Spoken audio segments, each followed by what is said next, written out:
जो टॉपिक का नाम है, उस टॉपिक का नाम क्या है? डिसऑनर्ड। टॉपिक का नाम क्या है? डिसऑनर्ड। इसमें कुछ ज़्यादा दिमाग नहीं लगाना। डिसऑनर्ड में करना क्या होता है, तुम्हें अपनी रिसीविंग वाली एंट्री को अपोजिट कर देना है। क्या कर देना है? अपोजिट। जैसे मान लो अगर मैं तुमसे पूछूँ रिसीविंग एंट्री क्या होती है, तो तुम क्या बोलते हो? रिसीविंग एंट्री मान लो कैश में हुई है, cash account debit to party, या फिर क्या होता है? बैंक। ठीक है ना। बट डिसऑनर्ड केस में तुम्हारे पास कैश वाला नहीं होगा, कौन सा वाला होगा? चेक वाला। चेक की तो डिसऑनर्ड होता है, कैश का भी डिसऑनर्ड नहीं होता। तो तुमने जब रिसीविंग की एंट्री मारी होगी, क्या मारी होगी? Bank account debit to party.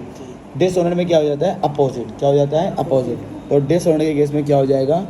Party account debit to bank, party account debit to bank. देखो जब एक नंबर में आएगी तो तुम ये कर सकते हो, पर तुम्हें पहले मन में क्या सोचना होगा? उसकी रिसीविंग एंट्री। तो ये एक नंबर के लिए तो ओके। बट जब तुम्हारा क्वेश्चन बड़ा वाला आया हुआ है तो तुम्हें ये करने की जरूरत ही नहीं है। तुमने ऊपर रिसीविंग एंट्री मारी होगी, उसको चेंज कर देना। क्या कर देना? अपोजिट। कैसे करते हैं बताता हूँ। इलस्ट्रेशन नंबर जो 10 है, इसमें जो पॉइंट है वो यहाँ से लेके यहाँ तक, अप्रैल 10 से लेके अप्रैल 20 तक सारे पॉइंट एक दूसरे से लिंक कर रहे हैं। और पेपर में कईयों का सेम ऐसा आया था, पूरे ये चारों पॉइंट सेम टू सेम। शायद तुम्हारा आया हुआ है पिछले साल वाला। देखो इधर सोल्ड। देखो पहले मैं जो तुम्हें करा रहा हूँ, मैं करा रहा हूँ पहले विदाउट कैश डिस्काउंट। मैंने ट्रेड डिस्काउंट नहीं बोला, क्या बोला है? कैश। तो पहले तुम अपना बेसिक क्लियर करो। विदाउट कैश डिस्काउंट मतलब जब पॉइंट पे कैश डिस्काउंट आएगा तो मैं उसे कंसिडर नहीं करूँगा। ठीक है ना। जरा आओ। April 10 sold goods to Naman 25,000 less 10% trade discount. Sir आपने कहा था डिस्काउंट को इग्नोर, मैंने ट्रेड नहीं बोला था, मैंने क्या बोला है? कैश। मतलब वो भी कराऊंगा, पर पहला केस क्या है? Without cash discount. अच्छा ये सेल का पॉइंट है, तो बताओ सेल डेबिट करते हैं क्रेडिट करते हैं? क्रेडिट। देखिए ना कोई मोड दिया हुआ है? कोई मोड है? कैश चेक या क्रेडिट नहीं है।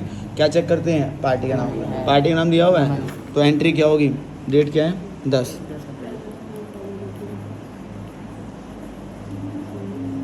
Raman account debit. जब ट्रेड डिस्काउंट आता है वो रिकॉर्ड तो नहीं होता, पर वो क्या कर जाता है? माइनस। कितना अमाउंट दिया हुआ है? 25। और ट्रेड डिस्काउंट कितना दिया हुआ है? 10%। 25,000 में से 2500 माइनस करेंगे तो कितना आएगा? 22,500। तो ये एंट्री जो है ये तो भी नॉर्मल है। ठीक है ना। अगला 14 अप्रैल रिसीव चेक फ्रॉम रमन। बताओ रिसीव के साथ क्या लिखा हुआ है? पर्सन। और आगे है अलाउ 2% कैश डिस्काउंट, पर अभी मैं आगे का नहीं पढ़ रहा, तो मेरा पॉइंट सिर्फ यहीं तक है फिलहाल पहले केस के लिए। Receive cheque from Raman.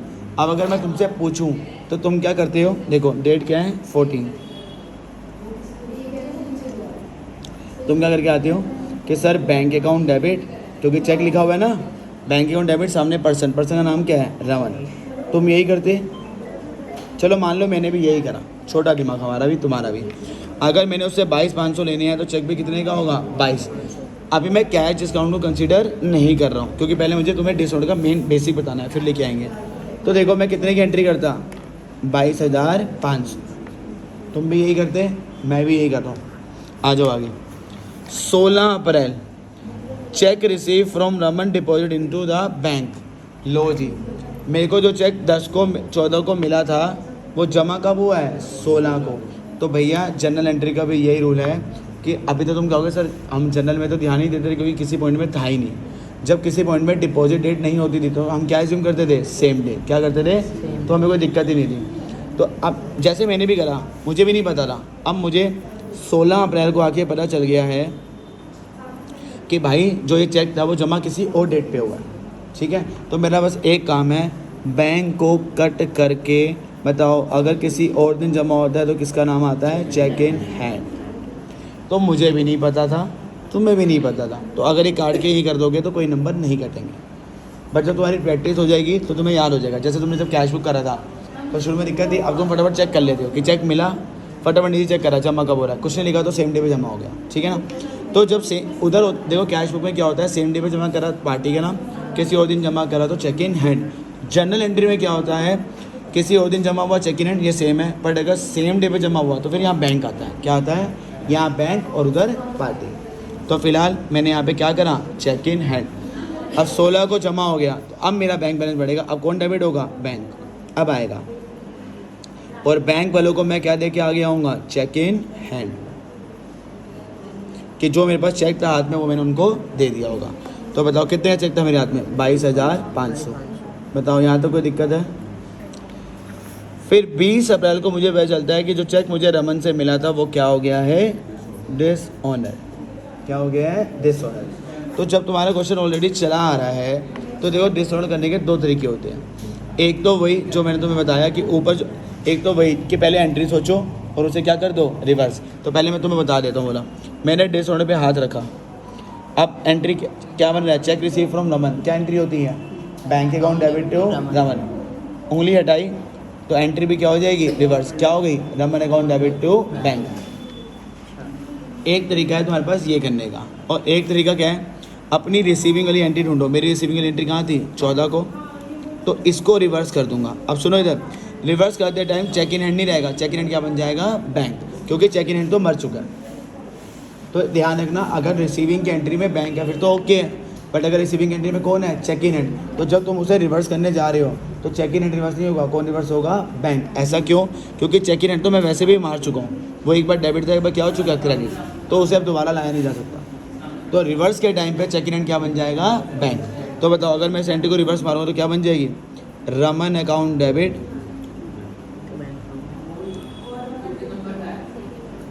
22,500। अच्छा वहाँ लिखा हुआ है डिसऑनर पे तुम्हारे जो है ना बैंक ने चार्ज काटे। कितने काटे हैं? 200 रुपये। तो बताओ तुम्हारे जो 200 रुपये कटे हैं वो नुकसान है मुनाफा है? नुकसान हमेशा क्या करते हैं? डेबिट। इसको बोलते हैं बैंक चार्जेस। अच्छा अब ये जो 200 है वो तुमसे लेने नहीं आएंगे, तुम्हारे बैंक अकाउंट से काट लेंगे। तो बैंक बैलेंस जब कम होता है तो क्या करते हैं? Credit to bank. कैश नहीं, बैंक। तुमसे कोई कैश लेने नहीं आएगा। कितना पैसे कटे हैं? 200। अब बच्चों के मन में आता है सर ये 200 कटे हैं मैं उससे लूँगा। बिल्कुल लोगे, बट फिलहाल तो अभी तुम्हारा नुकसान हो गया ना। तो जब तुम लोगे तो मैं रिसीविंग करवा दूंगा। क्या करवा दूंगा? पर बोला केस अभी है ही नहीं कि तुम्हें उससे मिल गए, बट ये ले पैसे जो होते हैं वो तुम सामने वाले से ले लोगे। मतलब सामने वाला तुम्हारे लिए कौन हुआ? रमन। तो पहले बताओ ये पोर्शन ओके है इधर तक? ये चेक इन हैंड वाला देख, पहले मैंने भी यही करा, bank account debit to Raman. पर जब मैंने 16 तारीख पढ़ी तो वहाँ लिखा था कि जमा जो हुआ है वो किसी और दिन जमा हुआ है। तो जब किसी और दिन जमा होता है तो वो चेक इन हैंड आता है। तो मैंने कुछ नहीं करा, मैंने बैंक को काटा और चेक इन हैंड लिख दिया। और जब जमा हुआ तो किसको डेबिट कर दिया? बैंक। और चेक इन हैंड उनको दे दिया। कंबाइन मत करना वरना गलत कर जाओगे। अलग अलग करना। देखो इसको तो तुमने रिवर्स कर देना है। डिसऑनर को क्या कर देना है? रिवर्स। चार्जेस को इसके अंदर डालोगे तो कन्फ्यूजन हो जाएगी अमाउंट में। चार्जेस को अलग कर लो आराम से। उन्होंने तो कंबाइन मारी हुई है, तुम कंबाइन मत करना वरना कन्फ्यूज हो जाओगे। आ जाओ इधर। अब मैडम अब है थोड़ा मुश्किल, अब थोड़ा लेवल बढ़ जाएगा। अब है विद कैश डिस्काउंट। तो जहाँ मैंने कैश डिस्काउंट को इग्नोर करा था अब मैं क्या करूँगा? कंसिडर। अब एज़ पर क्वेश्चन होगा। क्या होगा? As per question. सबसे पहले तो वही है, वो तो सेम रहेगा। 10 अप्रैल को तुमने बेचा, 10% क्या मिला? Trade discount. रमन अकाउंट, ये थोड़ा तेल लिख देता हूँ, रमन अकाउंट डेबिट टू से कितना आया था? 22,500। कैसे आया था?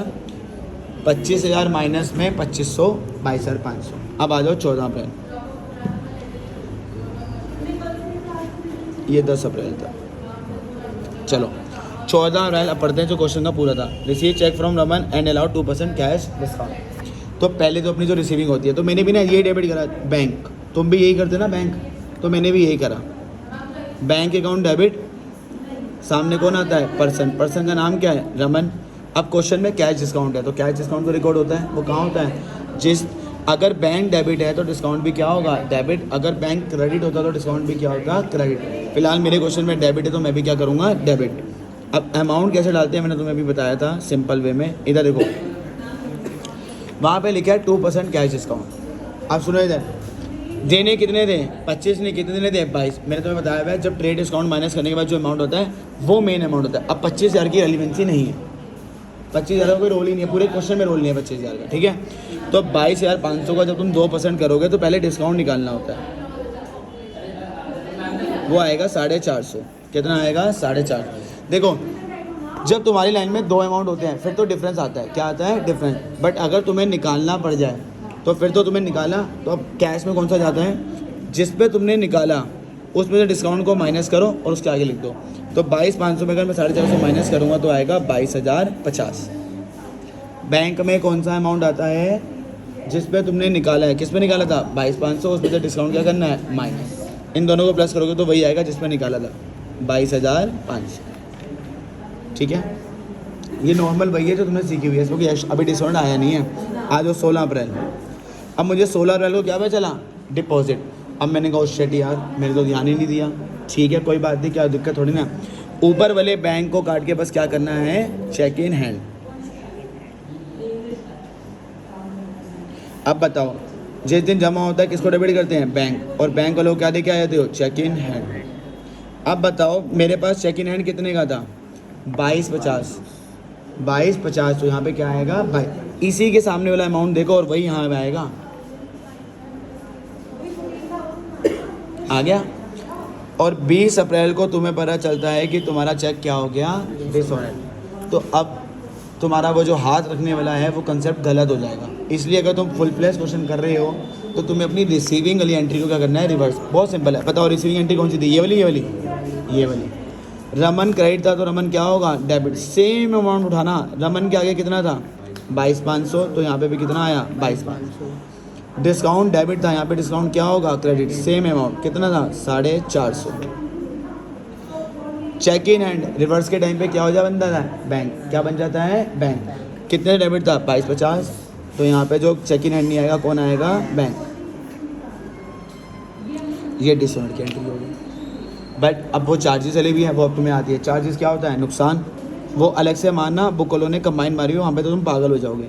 बैंक चार्जेस अकाउंट डेबिट, तुम्हारा बैंक बैलेंस कम हो जाएगा, तो जब बैंक बैलेंस कम होता है क्या करते हैं क्रेडिट 200 का अलग से। ये है तुम्हारा मेन आंसर। और पिछला मैंने वो भी बता दिया कि अगर विदाउट क्या डिस्काउंट आएगा तो क्या करोगे। तो अब बताओ डिस्काउंट ओके नहीं होगा तो उसको कर लेना, मैं अभी डाल दूँगा ठीक है ना। क्या नहीं, ये तो मैंने समझाने के लिए करा ना। देख अगर कैश डिस्काउंट नहीं होगा तो ऐसे करना है ताकि तुम्हारा पक्का हो जाए, इसलिए मैंने उसको 2 केस कर। अगर तो कंबाइन करना चाहती है हाँ नंबर मिलेंगे, हाँ कोई दिक्कत नहीं। ये विदाउट कैश डिस्काउंट है, इसका स्क्रीनशॉट ले सकती है क्योंकि ये बुक में नहीं है इसका। और ये विद कैश डिस्काउंट इसका भी ले लो, क्यों, क्योंकि उन्होंने आंसर में इन दोनों एंट्रियों को कंबाइन करा हुआ है और कंबाइन तुमसे होगी नहीं, ठीक है ना।